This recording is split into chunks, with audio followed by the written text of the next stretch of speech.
Hi guys! Welcome to Ate Kosa Vlog. Meron ka bang Toyota GL? Ito, isa sa mga pinakamatipid na setup sa Toyota GL. Hindi ba pag bumili ka ng Toyota GL, meron kang isang row na mahaba na 3-seater na nag-recline. Tapos, double and single at saka yung likod.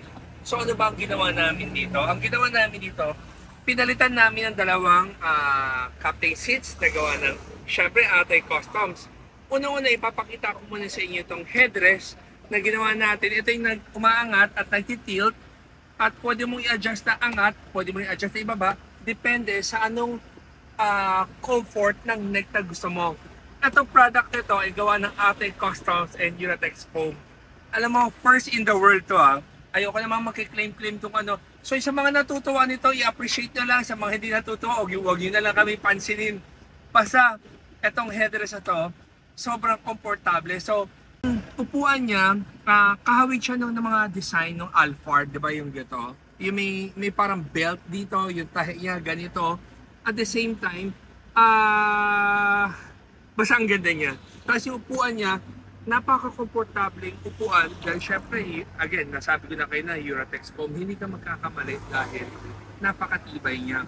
So nagsiswivel siya, tapos ito rin, meron siyang parang plastic na ganyan, para ang linis tingnan. So nagsiswivel siya, tapos pwede mo siyang i-abante or atras. So pag inabante mo siya, yung legroom mo dito maluwag pa rin.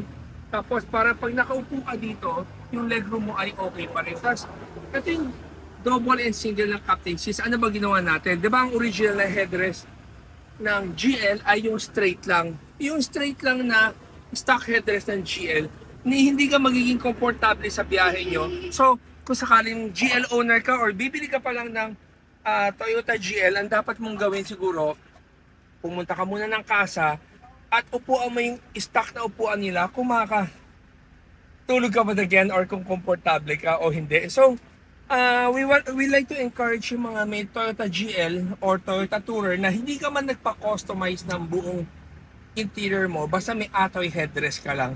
Napaka-komportable sa biyahe mo. Dahil ito ay nagtitilt ng angat na ganyan, at baba na ganyan, at pwede mo siyang iangat kung saan mo gusto or ibaba mo. Pero bago mo ma-recline tong stock seats mo, kailangan nakababa tong fold and tumble seats mo. Like itong isa tiyan mo, nakaangat. So kung nakaangat siya, medyo ipit siya dyan, hindi mo siya ma-recline. Pero syempre, itong atoy na headrest, sobrang laking bagay. So, guys, kung hindi ka man magpapasetup ng buong unit, gusto mo lang komportable sa biyahe, or ikaw ba ay nagpaparenta o nagpapaupa, para hindi magreklamo ang kliyente mo, ang kailangan mo ay itong atoy headrest. Optional na lang, kung ikaw ay may Toyota GL, gusto mong matipid na gastos, papalitan mo lang ng dalawang captain seats, it's about 100,000+ pag ginawa mo siya. Itong nagsiswivel, it's 200,000 one pair. Ano ba ang advantage ng Atoy Custom Seats?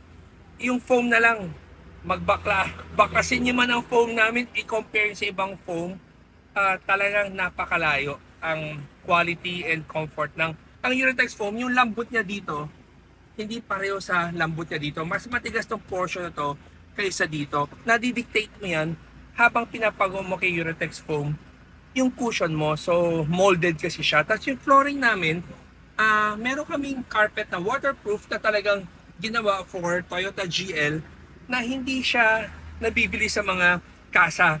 So, may mga friend rin kami na mga dealers ng Toyota, bumibili rin sa amin ng flooring na ganyan. Kasi may mga ibang gumagawa ng interior nito, hindi rin naman sa amin kinukuha yung upuan, pero yung flooring, kinukuha rin sa amin. So guys, if you're interested with this setup, matipid na setup na functional, tawag lang kayo sa 3411-5858. So, guys, again, everyday is a blessing. Paulit-ulit ko talaga sinasabi ito dahil totoo. Everyday is a blessing. Mahalin mo isa't isa. Mahirap pagmahal ng naiinis ka na tao, pero kaya mo turuan yung utak mo. So, guys, thank you for watching. Happy vibes, and always remember, Jesus loves you, and God bless.